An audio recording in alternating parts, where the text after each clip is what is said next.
Trump and with this administration. The massive buildup of US air power has given rise to speculation of an imminent escalation. For instance, in the last 2 days, the US has sent 6 of its 16 airborne warning and control system radar planes to Europe. Out of this, at least 2 jets are headed towards West Asia, and this assumes significance also as the fleet can track hostile air and naval movements across a broad area of the battle space. And this can be crucial in wake of an Iranian retaliatory attack on US assets on land and at sea. In fact, the USS Gerald R-4 carrier strike group is also on its way to West Asia. Some experts, though, have cast doubts on whether it is actually battle ready. And this is because of the fact that this carrier group is due for a major maintenance and upgrades, as it has been deployed since June last year. And there are concerns about the crew being tired, for example, after such a long deployment.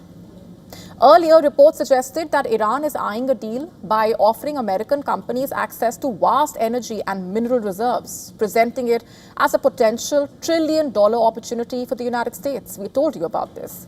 Publicly, though, Tehran maintaining that its discussions are limited to only the nuclear issue. Israel also is preparing for an escalation. Prime Minister Netanyahu, in fact, issued a stark warning to Iran. He said that Israel would retaliate forcefully against Iran if it launched an attack. Earlier, he purportedly instructed the Israeli Home Front Command to prepare for a potential war with Iran. A state of maximum alert has been declared across various security agencies. It is worth noting that Israel has called for restrictions on Iran's ballistic missile program, which it views as an existential threat. While the US has not set a precise deadline for taking a call on its next course of action, the region remains on the boil, with both sides displaying its military might.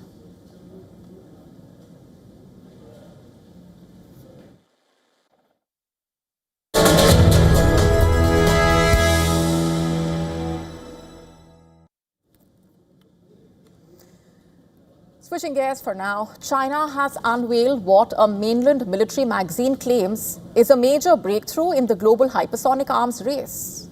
With its long-range scramjet-powered missile known as the CJ-1000. According to the February issue of a Chinese magazine, the road-mobile CJ-1000 was displayed during a Victory Day military parade in Beijing last September. The publication claims the missile is powered by an advanced air-breathing scramjet engine and describes it as a sign that China has moved from closely following to taking a leading position in advanced aerospace technology. In fact, the Chinese magazine also claims that the CJ-1000 has a range of at least 2,500 kilometers. It is designed it may carry larger warheads than ship-based systems because it is land-based and not limited by naval launch constraints. These claims are important to note because it comes from a Chinese defense publication and have not been independently verified at the same time. So what exactly is a scramjet missile? Let's just break this down for you. Scramjet stands for supersonic combustion ramjet. Unlike traditional rockets that carry both fuel, oxidizer, scramjet engine breathes oxygen directly from the atmosphere while flying at hypersonic speeds, which is Mach 5 or faster. Because it does not need to carry its own oxygen, the missile can be lighter, more fuel efficient, and potentially fly farther and faster. Another key difference here is how it flies. Scramjet-powered missiles cruise at altitudes of around 20 to 30 kilometers. It is much lower than generic hypersonic glide vehicles.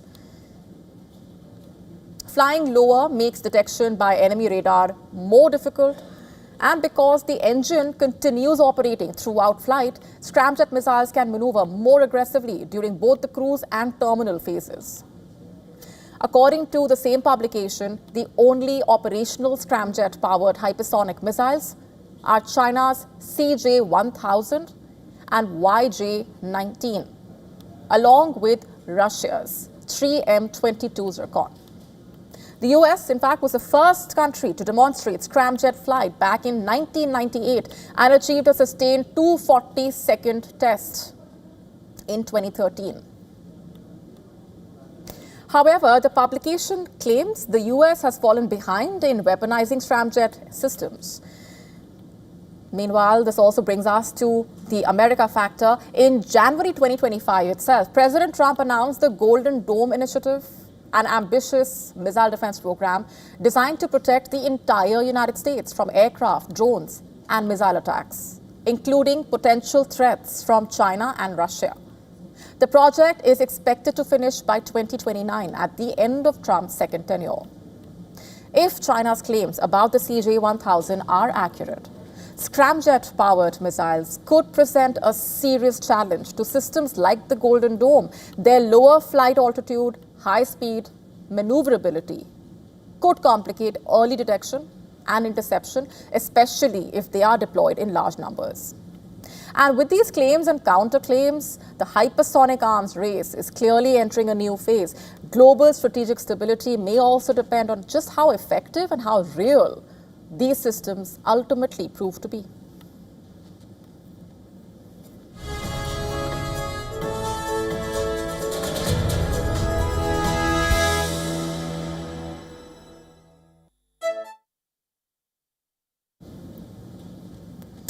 Let's now get into the key takeaways from what all unfolded today at the AI India-Pak Summit, with Prime Minister Modi and other world leaders, including the French President, participating in that grand conclave.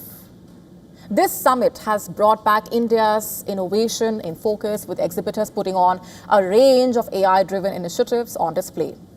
For instance, deep tech startup developing a smart helmet, which seeks to improve coordination with blue-collared workforce. It has dual cameras, two-way communication, live feed, and body monitoring sensors to ensure that the status of a particular project can be tracked centrally. India is also leveraging AI to boost its defense capabilities. And this summit featured a smart drone named Vitra, which has been created by 7 students of the lovely professional university in collaboration with the Indian Army after Operation Sindoor. Crucially, it does not need a runway to take off and land. It is equipped with cameras whose live feed can be accessed at the base station. It can carry up to 9 to 10 kilograms of payload, including medical equipment and ammunition. It is being used by the Indian Army at present.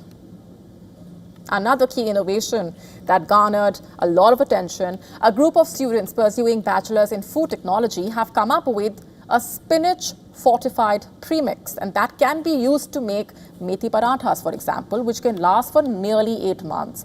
Usually such dishes have an expiry date of barely 1 to 2 days. The students used AI optimization tools to add specific ingredients to their mixture.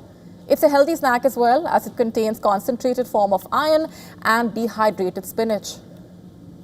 In terms of education as well, AI playing a vital role. Education company also introducing a class map, an AI-based assessment tool. Essentially, teachers can upload photos of answer sheets written by students, and AI can check the answers instantly and produce the result sheet. This innovation can also help reduce the burden on teachers in some cases who spend considerable time in assessment-related work. This initiative also pinpoints areas in which students are lagging behind. AI is now also being used to enhance road safety in the country. A firm showcased its Dash Cab application at the summit. It transforms smartphones into smart driving companions by enabling live tracking, pothole detection, fatigue alerts, and SOS support. Overall, this app helps boost individual safety through a single platform.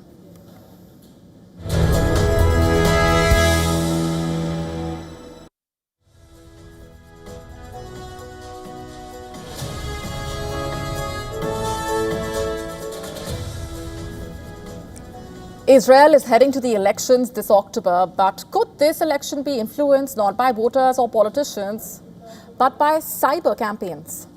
Could Israel elect its next leader based not on public opinion, but through the hands of hackers? Why is this question being asked?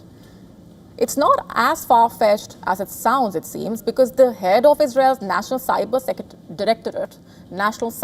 Directorate, has basically revealed in an interview with Jerusalem Post that hackers have stolen a staggering 2 petabytes of data from Israelis in recent years. That is 2 quadrillion bytes. Just to put this into perspective, the entire digital archive of the National Library of Israel holds about 20 trillion bytes. And hackers have effectively looted the equivalent of 100 national libraries worth of information, reportedly. Let's just understand the magnitude, the scale that we are talking about. Imagine 100 libraries stacked with personal identities, financial histories, confidential government files, private messages. Now imagine all of this being copied and carried away. And what exactly was stolen? Could it include military communications, for example? Election-related data? Cybercrime no longer operates in megabytes or gigabytes. It has exploded into the petabyte category. And these attacks are only accelerating. Israeli officials report a 35% surge in phishing attacks in 2025. At the same time, cyber influence operations have skyrocketed by 170%. Phishing attacks are essentially scams that trick ordinary citizens into clicking malicious links or sharing banking details. While cyber influence attacks are not designed to steal money, they rather attempt to manipulate public opinion and shape national decisions. Elections such as the 2016 US presidential election, for example, the Brexit referendum, are alleged to have been impacted by cyber influence. That's been the allegation. Last week itself, Israel's Cyber Directorate and the Shin Bet even warned that since mid-2025, hundreds of sophisticated attacks have targeted government officials, security personnel, and journalists. Much of the activity, they claim, points towards Iranian intelligence. Israel now ranks as the 3rd most targeted country in the world. But the threat is very much global at the same time. Last year, Jaguar Land Rover, remember, suffered a massive cyber attack leading to a month-long shutdown of its global plants and requiring the British government to intervene as well. Other countries around the world have also reported major data breaches by hackers. In 2022, personal information of 1 billion Chinese citizens allegedly hacked from the Shanghai police database. In 2021, personal information and credit card data of approximately 30,000 US military and civilian personnel allegedly hacked. While in 2018, Singapore disclosed that hackers had stolen the personal data of around 1.5 million people, or about a quarter of the population, from the government health database. But it's the scale of Israel's data hacking that also makes it stand out. Now, the head of Israel's National Cyber Directorate is pushing for a new cyber law requiring 63 minimum defense standards for critical infrastructure, as well as mandatory real-time reporting during severe breaches. The proposal now awaits debate in the parliament.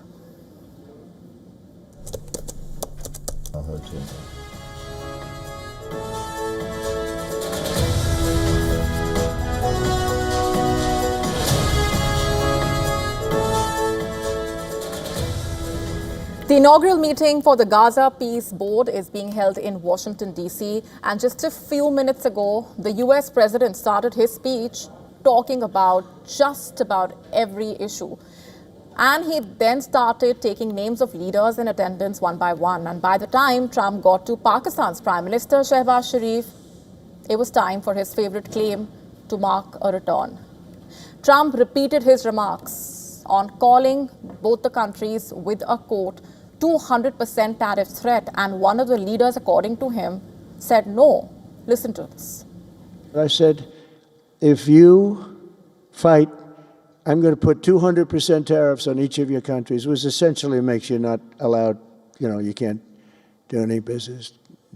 One of them, I won't say which one, said, no, can't do that. They both wanted to fight.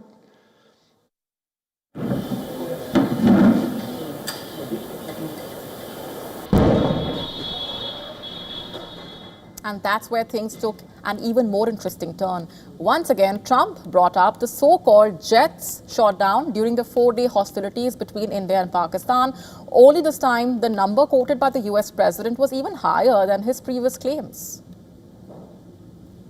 Yeah, a lot of them say, oh, well, they weren't fighting. They were fighting. 11 jets were shot down, very expensive jets. Every time the president makes a reference to the hostilities between India and Pakistan, the number of jets he claims got shot down seems to be going up. There are 4 such incidents on record, in fact. In July 2025, the US president first claimed that 5 jets were shot down during the hostilities just 2 months prior in the month of May last year. And then in August last year, the number went up to 7, according to him, within a month of that last claim. It did not end there. In November 2025, during a business forum address, Trump yet again made a claim that 8 planes were shot down during the tensions.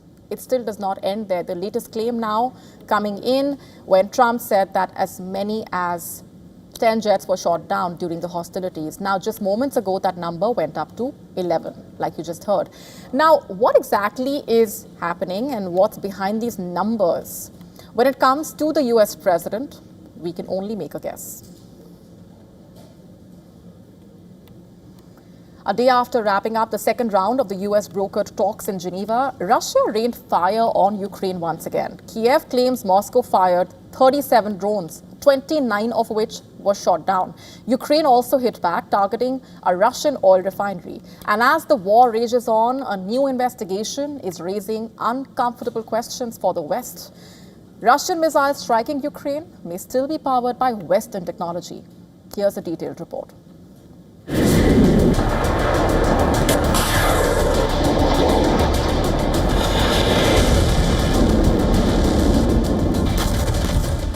Missiles rain down.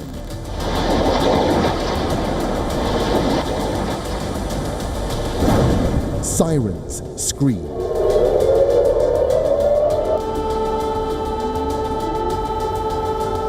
There is death and destruction.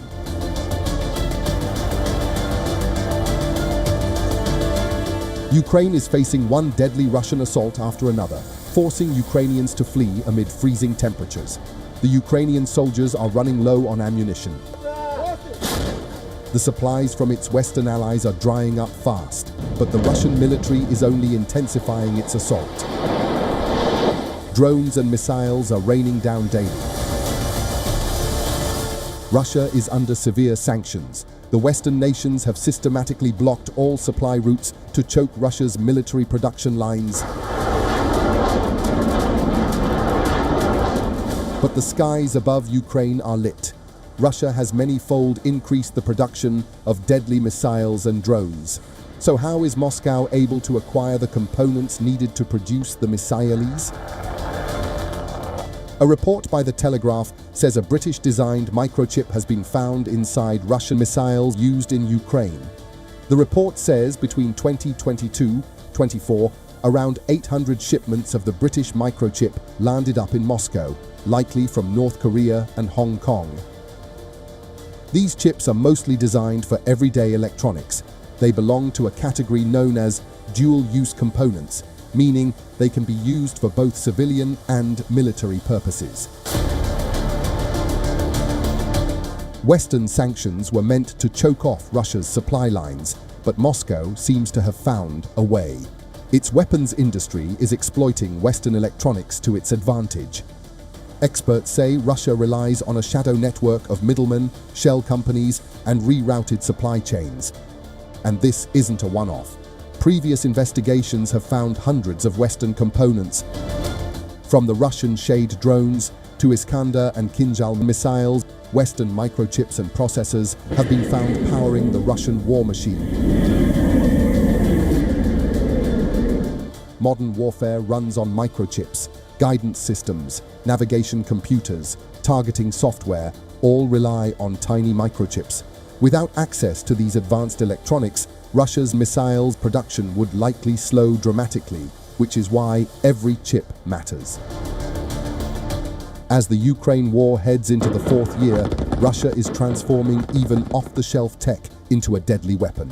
Every supply route is now part of the battlefield.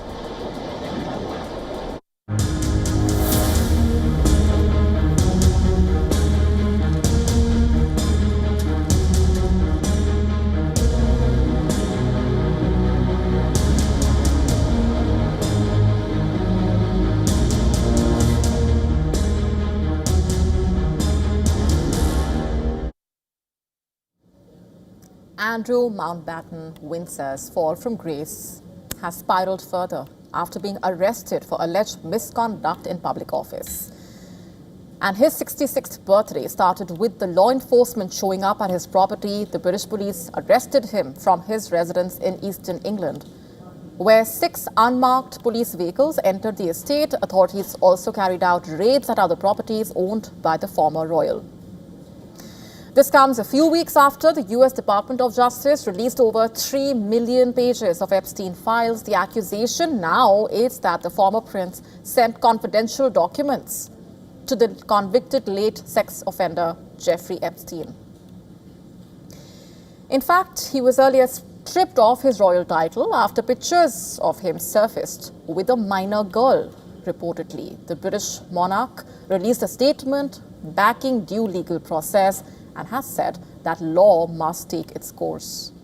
The official statement showing how the royal family has distanced itself from a disgraced relative caught in the middle of this scandal, which is only escalating and also witnessing repercussions the world over.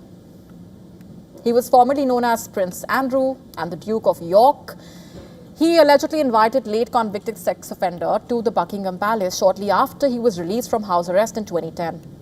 In 2022, when the witness and one of the many victims launched a lawsuit against him, Queen Elizabeth II ordered for his honorary military titles and royal patronages to be stripped off. The palace had then confirmed that he would be defending the case as a private citizen. And reactions have been pouring in from around the world, from locals, tourists, many in fact welcoming the latest move. Let's play them out for you. It's just, I suppose, a sign of the world we live in, where power has no responsibility, no ethics. And I mean, he comes from a background of corruption, being above the law. Whatever happens to him, I think he deserves fully. I mean, he did get stripped of his titles and whatnot. I think, honestly, nothing's going to happen to him, really, if you think about it. You know, he's fully protected by his family. I don't want to say too much into it, but hopefully he gets what he deserves, which is, if it's life in jail, then it's life in jail. If it's exile, then it's exile. I think it's only because the public's probably put pressure on, and the media's put pressure on to have him questioned. But he'll probably disappear to some country where he won't be extradited.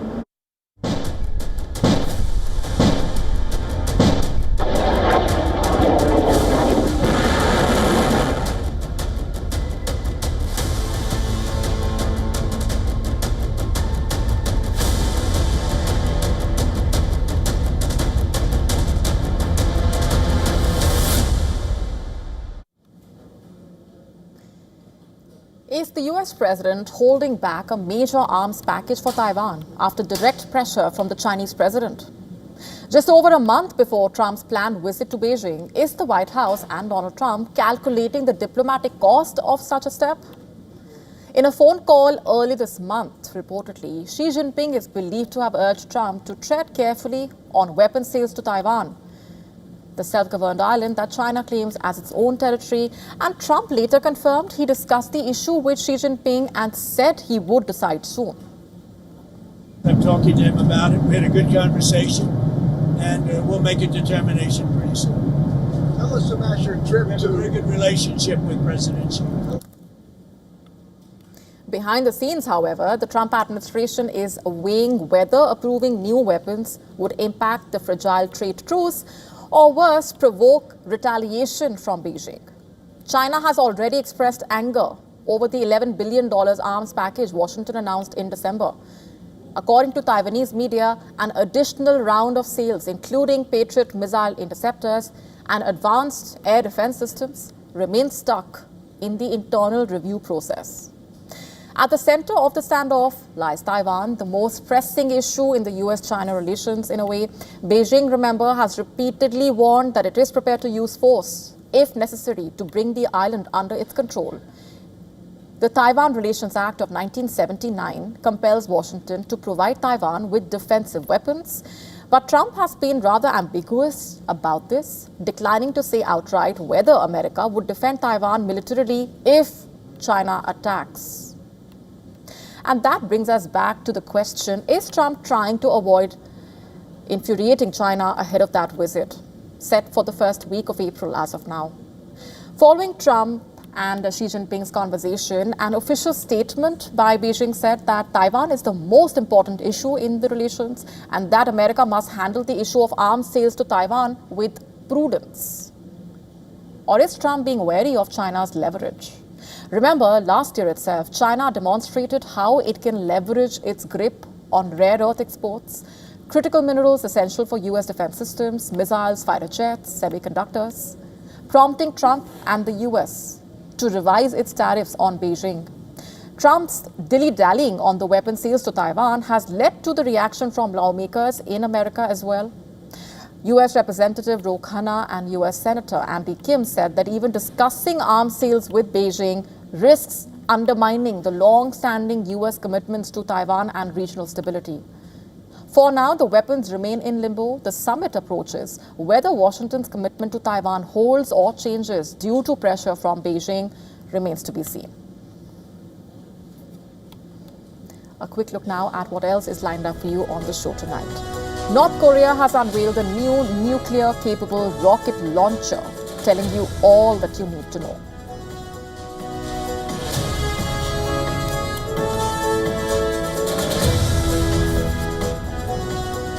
US officials say they have thwarted what would have been a major prison break involving nearly 6,000 ISIS terrorists in northern Syria. All this and more coming up.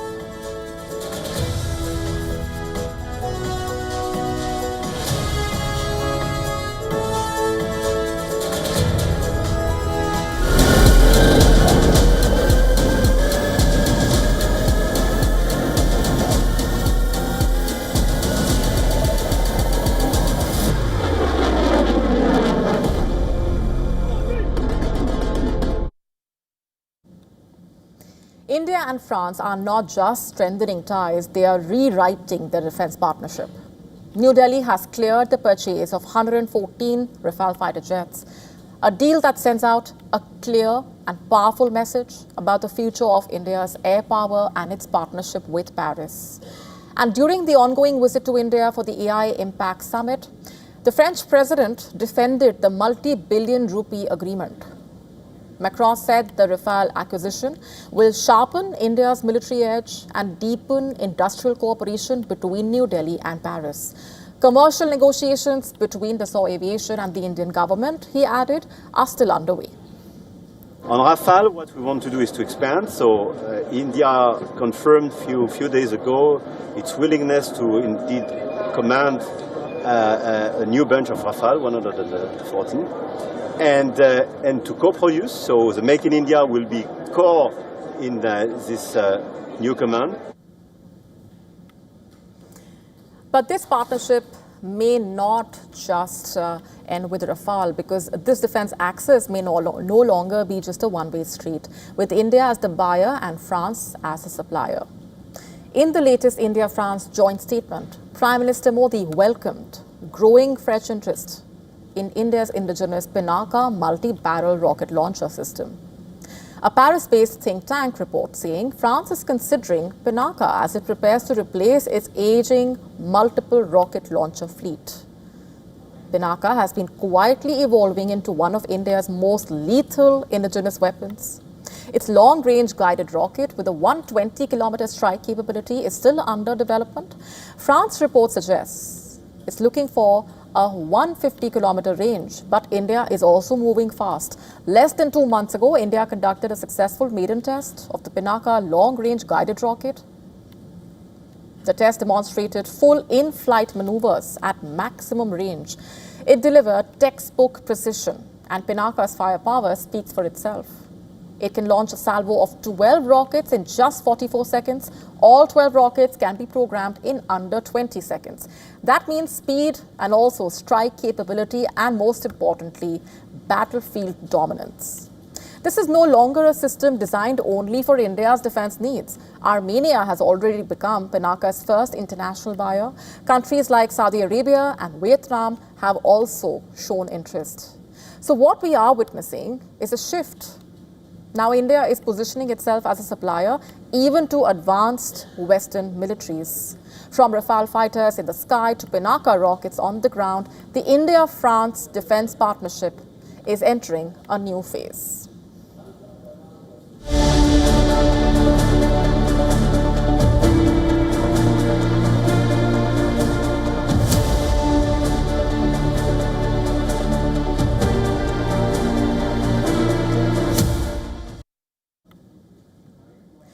US officials say they have thwarted what could have been a catastrophic prison break involving nearly 6,000 ISIS terrorists in northern Syria.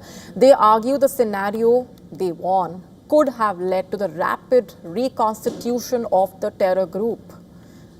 According to a report by Fox News, a senior US intelligence official told them that the detainees were being held in facilities guarded by the Kurdish-led Syrian Democratic Forces, SDF. As instability and fighting intensified in parts of Syria, US officials feared reportedly that a collapse in prison security could trigger a mass escape. And according to the report, the intelligence officer said that if these 6,000 got out and returned to the battlefield, that would basically be the instant reconstitution of the terror outfit. The operation, as described by the official, unfolded over several weeks and involved close coordination across US government agencies. The Office of the Director of National Intelligence reportedly started assessing the risk months earlier as Syria's security environment showed signs of worsening, and the official said daily inter-agency coordination calls were held as conditions on the ground worsened. The report also saying that Marco Rubio was managing the policy considerations on a day-to-day basis, while military and diplomatic channels worked to secure Iraqi cooperation for a transfer of the detainees. Ultimately, according to the senior official quoted by Fox News, US support, including helicopter movements and additional resources, helped facilitate the transfer of nearly 6,000 ISIS terrorists from Syria into Iraqi custody. The detainees are now being held at a facility near the Baghdad International Airport under Iraqi authority. The official said the next phase focuses on biometric identification, intelligence review, and possible prosecutions. FBI teams are reportedly working to document the detainees, while US officials urge countries of origin to take responsibility for their nationals. However, the transfer did not include the families of ISIS terrorists, including women and children who remain in detention camps, such as the Al-Hol camp. And according to the report, conditions in these camps remain fragile, and officials have expressed concern about the potential for radicalization and future instability.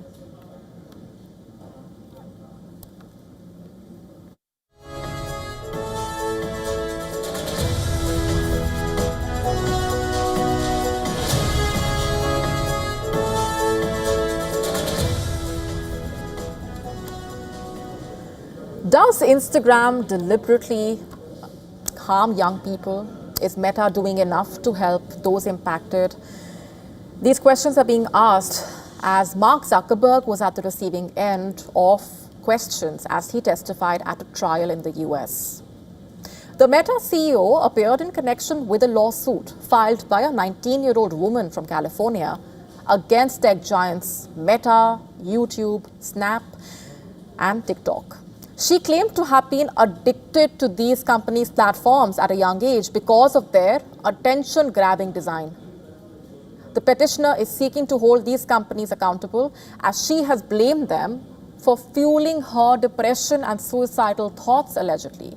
Snap and TikTok have already reached an out-of-court settlement reportedly with the petitioner.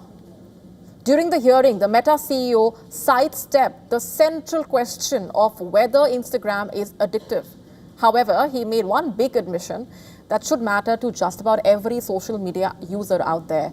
After being presented internal documents, he said the company previously set a goal to increase the amount of time people spent on Instagram, but gradually moved away from that approach. Zuckerberg said he believes in the basic assumption that people use something more if it's valuable to them. The failure of Meta's age verification policy also came under the scanner reportedly, considering that the petitioner signed up on Instagram at the age of 9. Although Zuckerberg expressed regret over his firm's slow progress in identifying underage users on Instagram, he claimed that improvements have been made, but he sought to pass the buck to Google and Apple to ensure age verification at the handset level. However, many of those who attended the hearing and parents of teenagers affected by social media reportedly were not impressed by Zuckerberg's defense, accusing him of trying to obscure the truth. Listen to this. What we heard today was what they taught me in law school was the term pettifoggery, which is how do you wordsmith things around to change reality? How do you use high-handed prose to obscure the truth? You see, this case has wider ramifications. Beyond Zuckerberg's version, let's also look at what Meta has done to actually address digital addiction among children. In the year 2024, it announced a collaboration with the National Parent-Teacher Association, for example, to host Screen Smart workshops in cities across the US to guide parents and caregivers on age-appropriate online habits, reportedly. It also has a safety advisory council comprising of internet safety organizations from around the world who provide expertise on issues related to online safety. These are just some of the examples. But the data also is important to be considered here. As per estimates, an average Instagram user is now spending 27 minutes a day watching Reels, reportedly. According to a Pew Research survey, about 1 in 5 US teenagers aged 13 to 17 constantly using social media. Additionally, 55% of them visit Instagram at least once daily. Meanwhile, Instagram and Facebook have grown exponentially. They boast a cumulative user base of 6.70 billion and have surpassed TikTok, as they are estimated to have a yearly revenue of $50 billion from Reels alone, reportedly. Meta continues its expansion with Instagram set to launch on Amazon Fire TV devices in the US soon. A key question continues to hang in the air. Why are platforms not being able to use AI effectively to ensure digital safety and age-based access, for example? And it remains to be seen whether this trial gets us some change on the ground.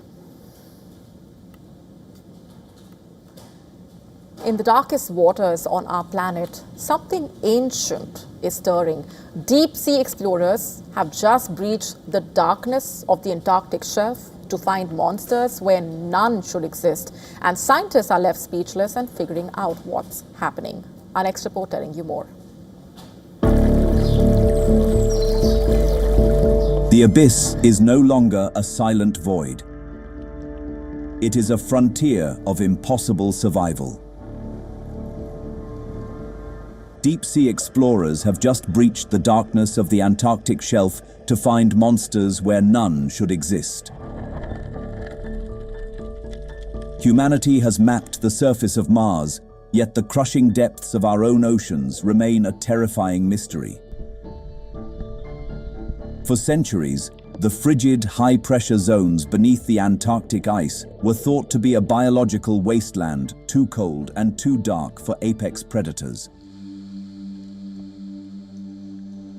But new deep-sea expeditions have just shattered that illusion. For the first time ever, a Pacific sleeper shark, which is a species usually found in the North Pacific, was filmed swimming in deep Antarctic waters. A predator reaching lengths of up to 7 meters. scientists are stunned.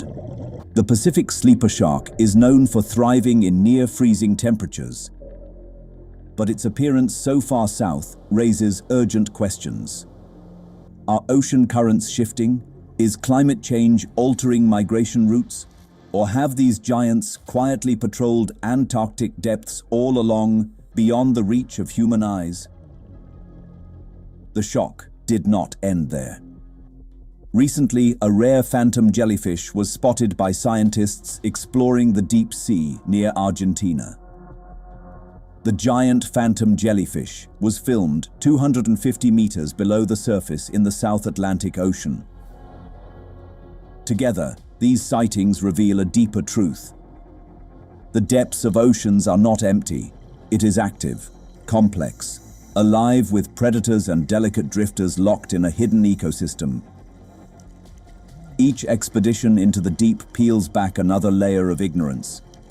Each descent challenges what we think we know about our planet. The monsters of the deep are not legends. They are real, they are watching, and we are only just discovering them.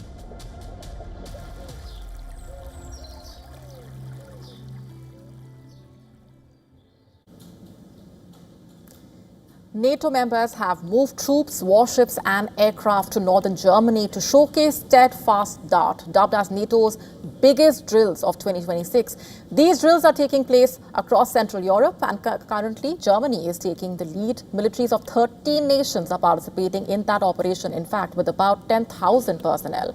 However, NATO's largest member, the US, is not taking part. The exercises are underway as Russia's war on Ukraine is moving on to its 5th year now. Participants include Italy, Greece, Germany, the Czech Republic, Spain, Lithuania, Estonia, Turkey, with support from France, Belgium, Poland, the UK and the Netherlands. The US is not providing troops and equipment for the drills. Military officers saying this is coincidental and not due to political tensions within the NATO. The purpose of this exercise is for the European militaries to basically show that they can react swiftly and together in defense of the alliance. And the German defense minister has said that maneuvers demonstrate the NATO's unity and operational readiness. We are investing and procuring more. We also train together as NATO allies, and Germany is assuming its responsibility in this regard. The message to our NATO partners is clear. NATO can rely on Germany as a key hub. The exercises started last month. They included live training, amphibious maneuvers, rehearsals bringing together land, air, maritime, special operations, cyber and other enabling forces. They are also a test for the NATO's ability to rapidly deploy and integrate forces and equipment from different countries and to reinforce NATO assets in Central Europe. As many as 17 naval assets were on shore during an amphibious landing exercise at the Baltic. And these include amphibious landing ships, frigates, anti-mine vessels, over 20 aircraft, including Eurofighter 2000, F-16 jets, and others are taking part. Armored infantry fighting vehicles, light tanks, and troops were also in action on the ground.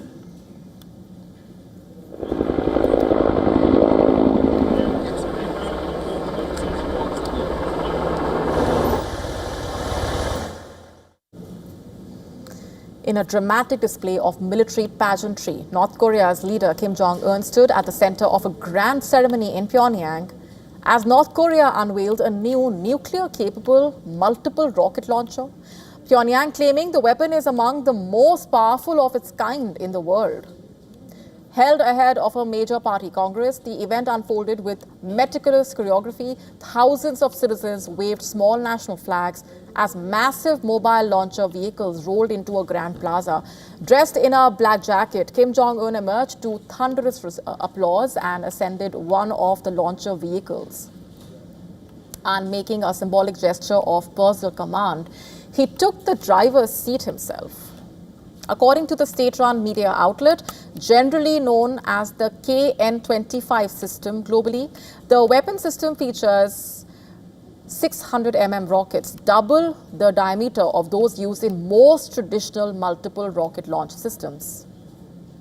Official reports claiming the rockets possess capabilities comparable to short-range ballistic missiles and are equipped with advanced guidance systems, nuclear warheads. The rocket launcher unveiled is an upgraded model mounted on a 4-axle launch vehicle with 5 launch tubes, compared to the previous model's 4 tubes on a 4-axle vehicle. Kim Jong-un declared that no other nation has got this kind of weapon system. He asserts that the new launcher will completely change the role and conception of artillery accepted by modern warfare. The unveiling also coming at a time of heightened global tensions, North Korea deepening its ties with Russia, providing missiles and troops to support Moscow's war in Ukraine. And analysts believe that North Korean forces may be gaining valuable combat experience from the conflict, while also possibly receiving technical assistance that could further advance its weapons programs.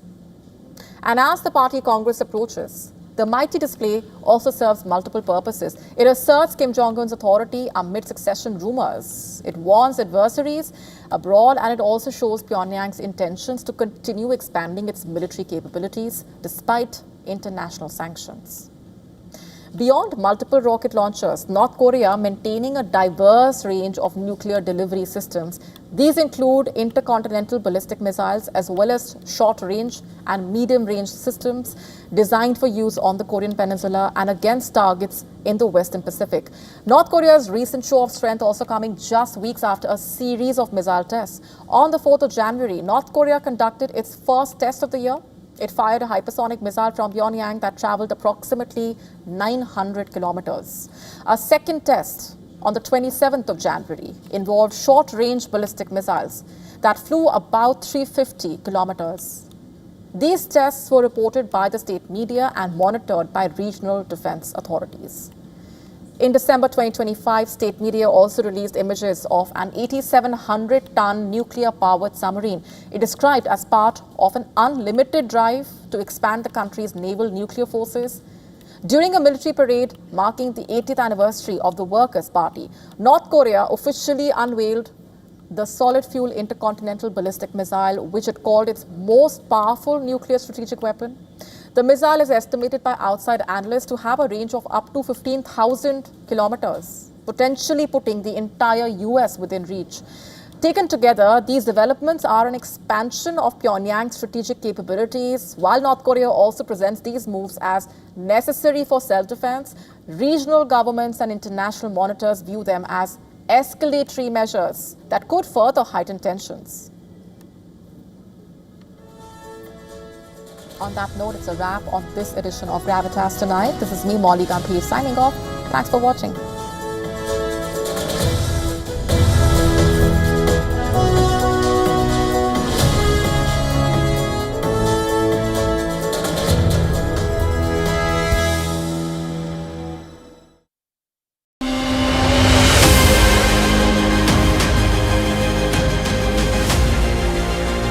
And welcome to a brand new edition of South India, a daily dynamic show that will capture the pulse of southern states.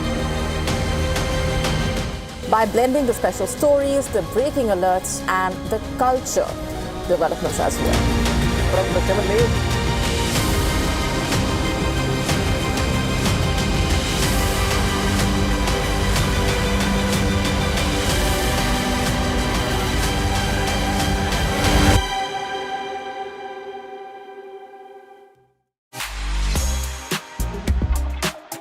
As Wuthering Heights makes waves across the world, we look at the many screen adaptations of Emily Bronte's only novel.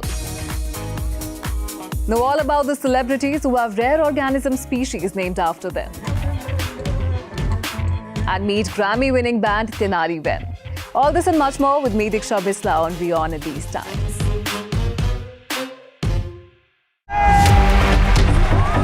Campaigns, elections, alliances, controversies, and power play. Beyond the noise and rhetoric, no election, no ballot issue too small. Stories that analyze global and domestic politics. More than just headlines. A dedicated show with varied perspectives, expert take, citizens' voices, detailed ground reports, and in-depth coverage from political corridors of the world. This is Race to Power, only on WION. World is One.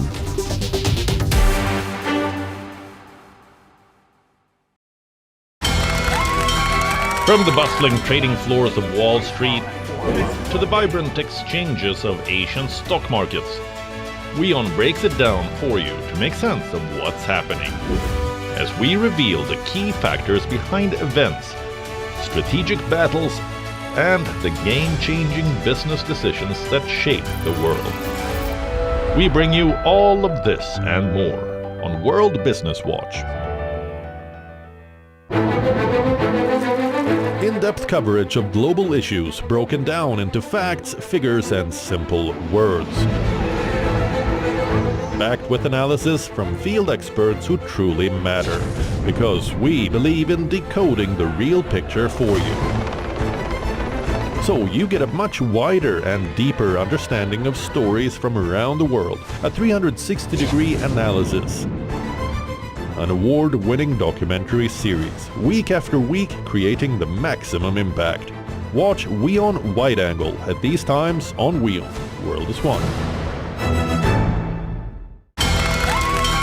From the bustling trading floors of Wall Street to the vibrant exchanges of Asian stock markets, WION breaks it down for you to make sense of what's happening, as we reveal the key factors behind events, strategic battles, and the game-changing business decisions that shape the world. We bring you all of this and more on World Business Watch.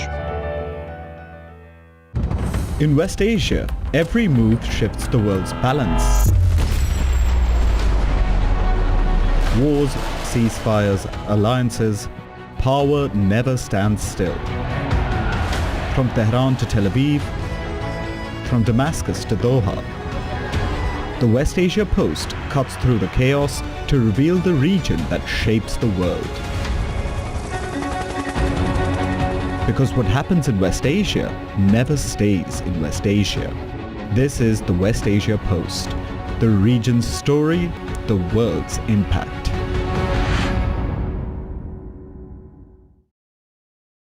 WION, India's global voice, the channel that brings you the biggest stories from across the world through India's lens. Now available in more than 190 countries worldwide, because we believe that the world is one. Watch us in Africa, Europe, USA and Canada, South America, Asia Pacific, Middle East and North African regions. Also available on these digital platforms across the world. WION, World is One.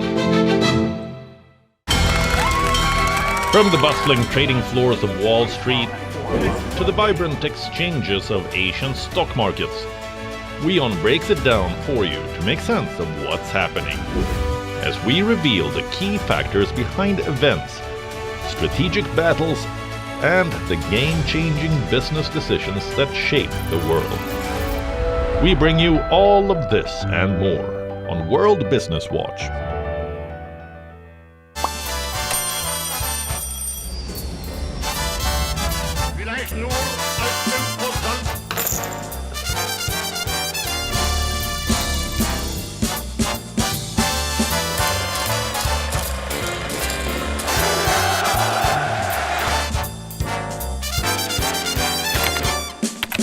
WION, India's global voice, the channel that brings you the biggest stories from across the world through India's lens. Now available in more than 190 countries worldwide, because we believe that the world is one. Watch us in Africa, Europe, USA and Canada, South America, Asia Pacific, Middle East and North African regions. Also available on these digital platforms across the world. WION, World is One.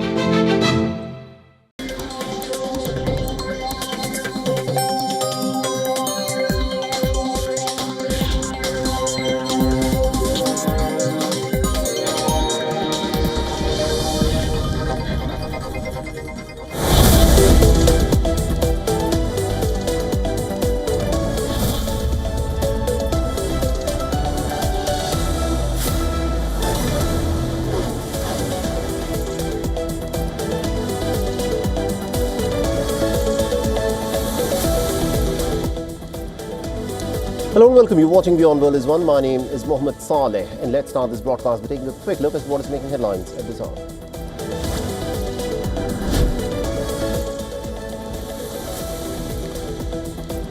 The American President Donald Trump launches Gaza's Board of Peace and says that the United States will know in the next 10 days if the deal with Iran is possible. He also warns Iran of bad consequences if a meaningful deal is not sealed.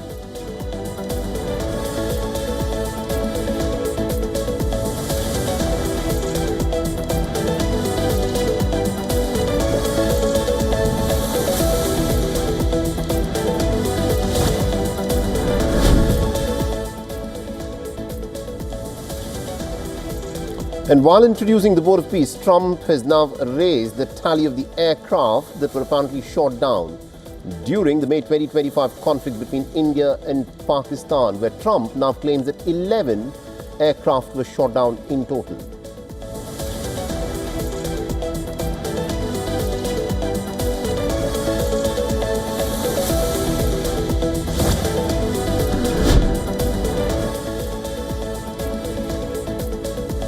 And Russia expresses readiness to accept enriched uranium from Iran as part of efforts to resolve Tehran's nuclear issue. The Kremlin has added that the outcome of the negotiations between the United States and Iran should not be prejudged.